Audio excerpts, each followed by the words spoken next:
지금은 정말 그런 투자를 하지 않았다는 것이 다행이라고 생각을 하고 있습니다. 안녕하세요, 세비티입니다. 오늘 좀 편하게 제 이야기를 좀 해보려고 하는데요. 제가 이제 투자를 해온 지 거의 10년이 다 돼가거든요. 근데 제가 이렇게 투자를 쭉 해오면서 저만의 원칙이 있었어요. 그러니까 투자를 하시는 분들은 본인만의 투자의 원칙이 있거든요. 근데 저의 투자의 원칙은 뭐였냐면 새 아파트만 사자는 거였어요. 그러니까 저는 처음에 이렇게 투자할 때는 저도 구축을 사봤었거든요. 근데 구축을 사보니까 이게 새 아파트와 비교했을 때 확실히 상승 여력이 떨어지더라고요.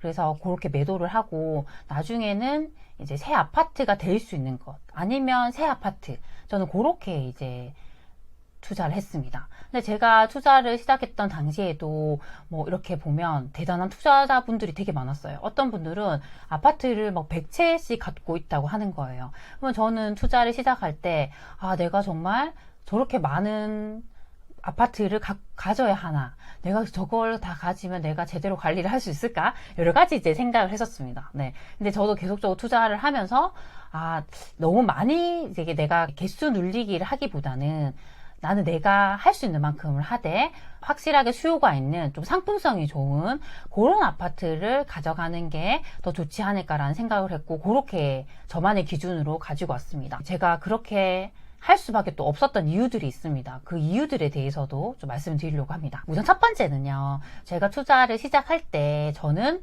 워킹맘이었어요. 제가 계속 직장 생활을 하고 있었고요. 저에게는 두 아이가 있었죠.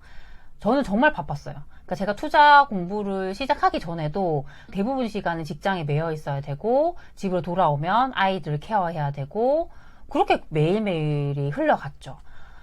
그러다 보니까 겨우겨우 저는 이제 새벽에 시간을 내서 부동산 공부를 했고, 주말에 임장을 다니고, 그렇게 이제 살았잖아요. 이제 그때 제가 생각했던 것은, 내가 만약에 부동산 투자를 했는데 그걸 투자를 하고 나서도 계속 거기서 뭐 수리를 해달라, 뭔가 계속 시달리게 되면 내가 그걸 계속 할 수 있을까라는 게 저의 정말 큰 고민이었습니다.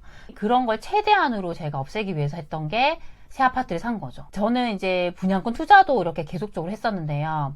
분양권 같은 경우는요, 우리가 사잖아요. 이걸 초피에 사든 미분양이 된 걸 사든 이렇게 사면 일단 내가 분양권으로 되어 있는 상황에서는 신경 쓸 게 없습니다. 처음에 이제 그걸 사고 중도금 대출을 받으면 그냥 알아서 이게 돌아가요. 나중에 이걸 내가 등기를 친다 했을 때는 그때 뭐 전세를 맞추든 뭐 잔금을 해야 되는 이제 그런 상황이 발생하는 거죠.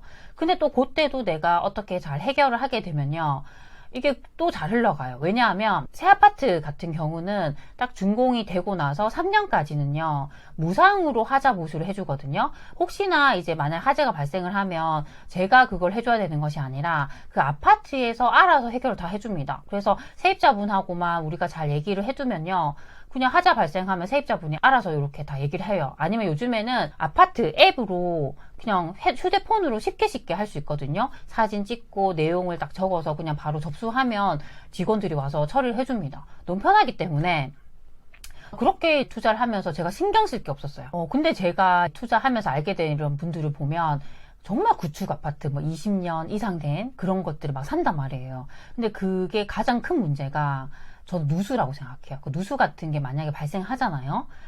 이걸 찾기가 너무 힘들어요. 어디서 이 누수가 발생했는지 찾기가 되게 어렵기 때문에 계속 그게 해결될 때까지 스트레스가 생기고요. 그리고 보일러라던가 이런 것들도 고장나면 내가 내 돈으로 이제 집주인이 해결을 해줘야 되기 때문에 수리비 같은 게 계속 발생하겠죠. 그런 것도 머리가 아프고, 또 만약에 내가 구축 아파트를 산다 했을 때 요즘에는요, 이게 인테리어가 잘 안 되어 있으면요, 세입자분들도 잘 안 들어오려고 해요. 그러면 지금 나와 있는 가격에다가 내가 이 인테리어 비용까지 다 포함을 해야 되는 거죠. 근데 요즘에는 인테리어 비용도 많이 올랐기 때문에 그것까지 감안한다면 그냥 정말 새 아파트를 급매로 뭐 평수를 줄여서라도 이렇게 사는 게 더 낫지 않을까라는 생각을 저는 많이 하거든요.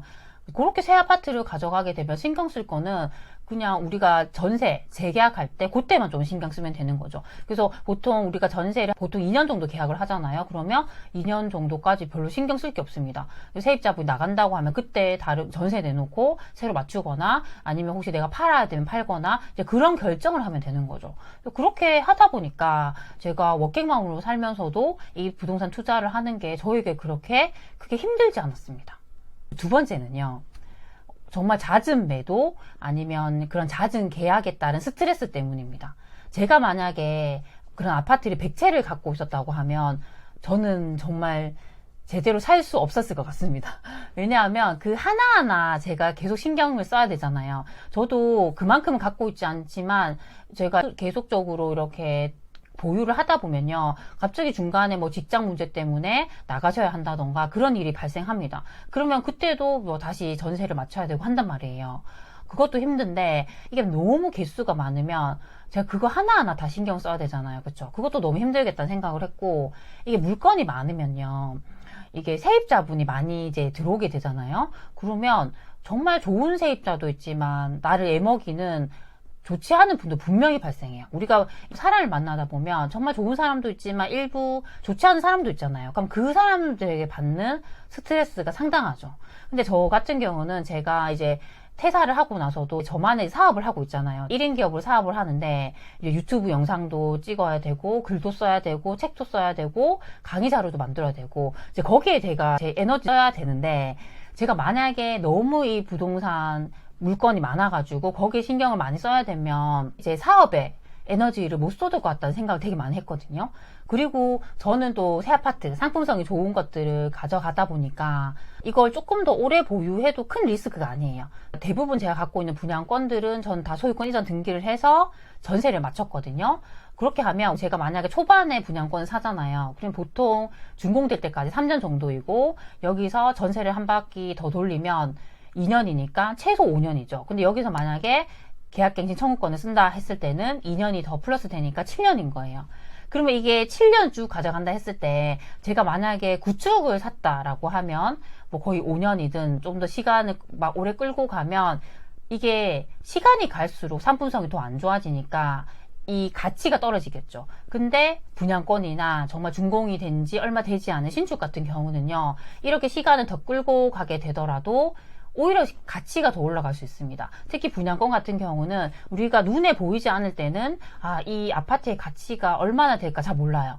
그 사람들이 그냥 기존에 준공이 된 아파트만 보는 경우도 많습니다. 근데 이게 딱 준공이 돼서 삐까뻔쩍하게 딱 나타나게 되면 그제서야 사람들이 나 정말 저기 살고 싶어 이렇게 관심을 갖는 경우가 많습니다. 그래서 그런 것들은 시간이 지남에 따라서 가치가 더 상승하게 되죠. 그래서 그런 투자를 하다 보니까 그 부동산 가격이 빠진다거나 하더라도 워낙 상품성이 괜찮은 애를 갖고 있으면 크게 스트레스 받을 일 없어요. 근데 예전 공시가격 1억 이하 그런 투자가 되게 유행했잖아요. 갭이 1,000만 원 아니면 무갭 갭이 하나도 없는 상품성이 떨어지는 그런 아파트를 사서 단기 매도를 한다던가 그런 전략인데 이게 부동산 시장이 안 좋아지다 보니까 그런 물건들은 투자자가 받아줘야 되는데 투자자들이 살 수가 없잖아요.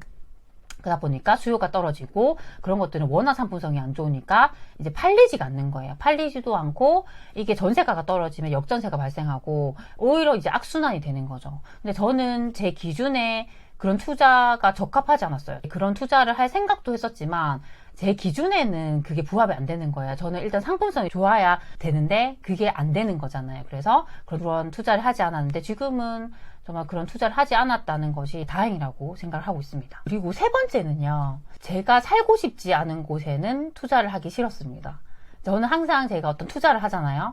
투자를 할 때 제가 정말 거기에 들어가서 살고 싶은 곳을 봤습니다. 만약에 너무 상품성이 떨어지고 뭐 그런 곳은요. 저도 거기 안 들어가고 싶잖아요. 그러면 제가 만약에 이걸 판다고 했을 때 누가 이걸 받아줄까? 이거 전세를 놓는다 했을 때 누가 여기 와서 살려고 할까? 저 그런 생각을 되게 많이 했습니다. 그렇게 또 생각을 하다 보니까 더 상품성이 떨어지고 그런 것들을 안 보게 되더라고요. 근데 아무래도 또 제가 이런 말씀을 드리면 돈이 부족하니까 그래서 그런 걸 사는 거잖아요 라고 말을 할 수가 있습니다. 그쵸?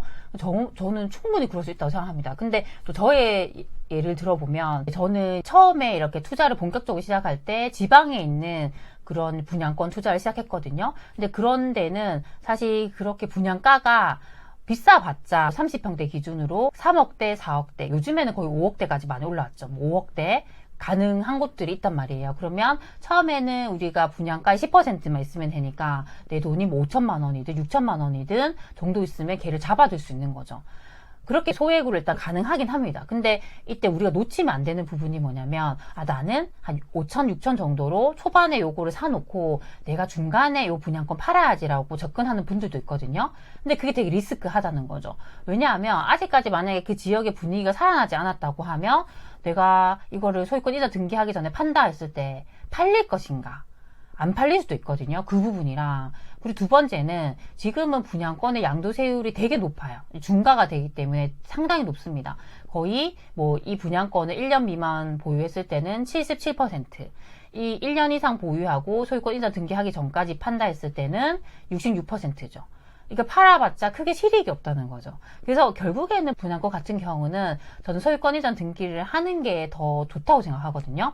그럼 그렇게 했을 때 잔금을 내가 치를 수 있을 것인가? 아니면 내가 전세를 맞춘다 했을 때 전세를 맞추고 모자라는 부분은 어떻게 마련할 것인가? 만약에 거기에 대한 확실한 내 플랜이 있다고 하면요. 처음엔 이렇게 우리가 소액으로 사놓고 그 기간 동안 대출을 활용하든 내가 시드를 좀 더 모으든 그런 방법을 동원해서 우리가 분양권 투자를 해볼 수도 있는 거죠. 그쵸? 그래서 이 돈이 한 번에 들어가는 게 아니라 나눠서 들어가기 때문에 어떻게 보면 조금 더 좋은 것을 미리 좀 선점해 줄 수 있는 효과, 약간 그런 것도 어떤 소액 투자의 방법으로 접근할 수 있지 않을까 싶습니다. 네. 오늘은 제가 투자를 해오면서 저는 좀 상품성이 좋고 새 아파트 이런 투자를 해왔다는 이야기 좀 드렸는데요.